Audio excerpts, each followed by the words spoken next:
Clap it up, clap it in, and power begins. Wait, that's not right, guys. No, you're white. Pack it up, pack it in. Exactly. That's the House of Pain, man. Right, You remember that back in the day?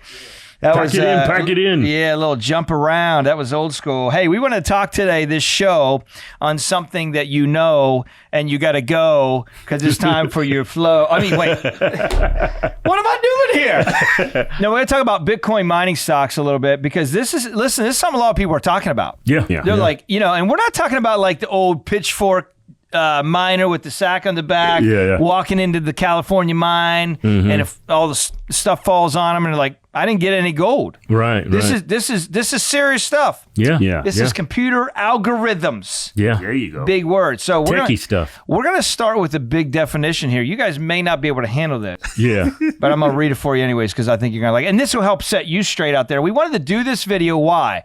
We're not suggesting that you go out and invest in anything in this particular show. What we're suggesting here, this is not advice. We're not giving advice.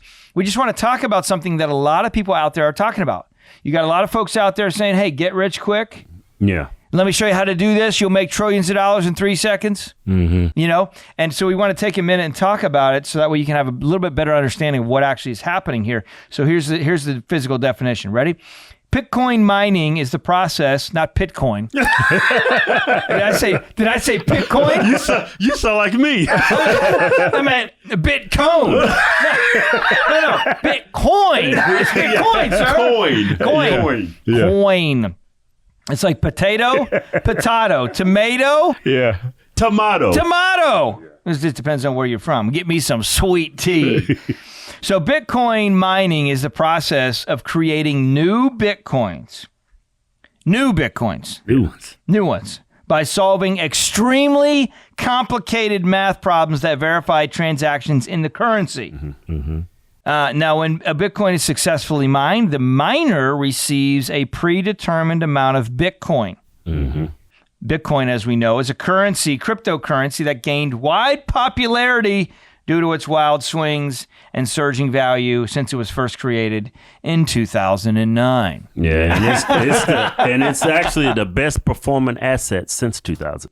Exactly. A lot of people made a lot of money. And then you have these companies who invested millions of dollars into these mining machines. Vanguard just invested $500 million in Riot and what's the other Mara. Yeah, those are two separate Bitcoin mining companies. And on the horizon, they're saying there might be a Bitcoin ETF that passes. Yeah. So what me and my Grayscale already had some ETFs that had Bitcoin and stuff like that in it, Bitcoin and Ethereum and things like that. Yeah, but Larry Fink talked about this, the owner of BlackRock. They filed an application for the first spot BT, Bitcoin ETF, right? So me and my brother did our diligence and say, you know what? It's time to jump in. It's time to jump in.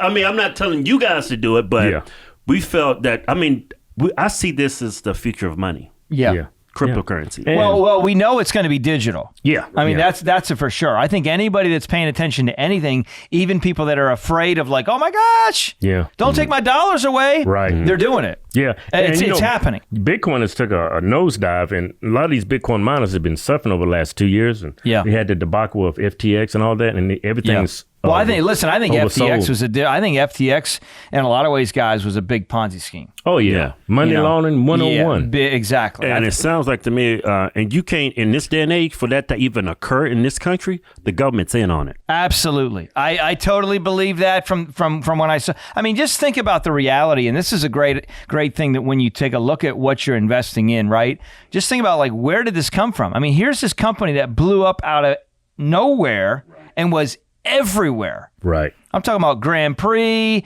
You saw it on the side of the Miami Heat. They were everywhere. Yeah, he's even with Gensler having lunches, meetings. Yeah. Yeah, the SEC. Big access. Chairman, Big access. Immediate big access. And then when now a lot of this stuff is coming out, you're like, oh, wow. Oh, I didn't. You know what's funny? Didn't know that. The SEC is supposed to protect the investor. Yeah. He didn't protect the investors from FTX, Celsius, Voyager, none of that. Yeah. But now they're suing Coinbase. Who hasn't hurt anybody. Right. Exactly. Yeah. It doesn't make any sense. Doesn't make any sense. So if you wonder, I guess here's the thought. If you wonder whether or not certain things are politically motivated, you might be down the right path. Right. Yeah. You might be down the right path. So I think it's important. But when you look at mining stocks, one of the biggest things that you got to know, a lot of times they're in a place, Bitcoin mining, depending on what you buy, they can have significant leverage. Right. And that's really the big caveat. Like I think Bitcoin mining stocks, it's like a 3x leverage on Bitcoin. Yeah. If Bitcoin goes up 100%, these Bitcoin mining stocks have been proven over history, statistics. It's a great metric to look on that there'll be 3 to 5x leverage on Bitcoin. Yeah. Easy. And so I think the big thing is, because guys, I mean, when a lot of people are talking about, there's so many people out there right now on social, doing shows, talking about, hey, we can teach you how to trade this and trade it well. And there's some people that have legitimate track records. I hate trading. And they're right, exactly. I don't believe legitimate track records and that are real, but you got to ask yourself the question. I think like anything else, I'll share this out and throw this out there. I think from a general perspective of investing, like if you're in a situation where you're in today and out today, that's risky. It's very emotional and it's risky. I think when you think of it more from a longer perspective, like what is something that you want to invest in that, over the course of, maybe a month, 3 months, 6 months, a year, whatever, you feel like you want to be in it. You find great seasons, you're going to get in, you stay in. I know there's some people out there that might be like, yeah, but you can make more money if you do X, Y, and Z. But the other question you got to ask is, what does that do to your emotional state? Right, you go home and you're like, honey, where's my meal? Because you're constantly thinking about it. Yeah, and you're stressed out. You're frustrated. So I think you got to think about. What are your thoughts on that, guys? I mean, you can make a lot of money, but you also got to remember there's an element of risk. You can make a lot of money, you can lose a lot of money. But too. when me and my brother decided to go in, we looked at the charts, we looked at all-time highs, where it was sitting. Is there going to be the demand in the future for these stocks? And of course they are, because the key is to buy low. It sounds easy. Yeah. Those experts make it sound easy, but I think we bought low. Yeah. It's starting to surge. Like the waves we got it in a good in price. the ocean. Yeah, we definitely got a good price. Over the last month, the last couple of weeks, they've really taken off. Yeah. And it's going to, what they say, it's going to the moon, baby. To the moon, baby. To the moon. Because if that ETF comes out, because BlackRock, when they apply for it, they're like the head of the mafia. Yeah, trillions and trillions of dollars. Right. So when they put in an application, they're not sitting there wasting their time. Right. I'm thinking it's going to get approved. I don't know. But why would BlackRock, the people that's buying houses and not even selling them. Yeah. If they're going to take the time. We'll leave the light on for you. Yeah. If they're going to go through that process, I'm thinking it's going to get approved. And because Bitcoin, it went to 70,000 last bull run. Yeah. Mm-hmm. And every bull, from last bull run, I think it went up it went from 3,100 up to 69,400. Now, if an ETF gets approved, it went all the way down to 15,000. Where is it going to go this time? Yeah. I mean, if it goes over 100, 150, 200,000, I don't know. That's going to be a lot of demand for those mining stocks. Those Bitcoin mining stocks. Yeah, a lot of demand. Potentially. It could be significant. Word of the day is significant. Could be significant. Right. But this is so important for people too, guys, because I think what happens is there are people that bet lock, stock, barrel their life on one thing.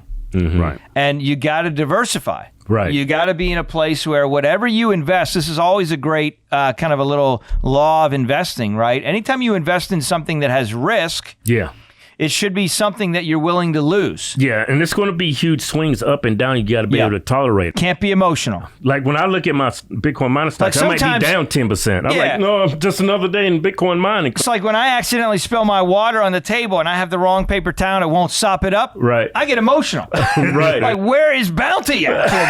I need to quicker pick her up. Right. Get on there right now. Right. So you got to be able to tolerate it. Yeah, you gotta have the emotional, which sometimes can cause you to be you got to be unplug a little bit. Yeah, you can't be an emotional investor. You got to have some fortitude. It's kind of like what happens with people right now with the media. They're emotionally all over the place, right? Because they're getting a meme or something coming across the wire every 3 seconds, and they're emotionally up and down. Yeah, that's the key to life, man. Control your emotions. Control your emotions. Can't control your emotions. I ain't going to say it. So if you want to be involved in a mathematical formula that is rewarded by getting Bitcoin if they find what they're looking for, jump in, baby. And if you're not, then don't. It's really that simple. Second to last word, boys, on investing. Any thoughts on the mining? Due diligence. Don't jump in. Don't ape in. Don't be a person that invest in things that come overnight. Take your time. It's no rush. Yeah. It's no rush. There was a song written about that years ago. Slow ride. Take it easy. Take it easy. Don't.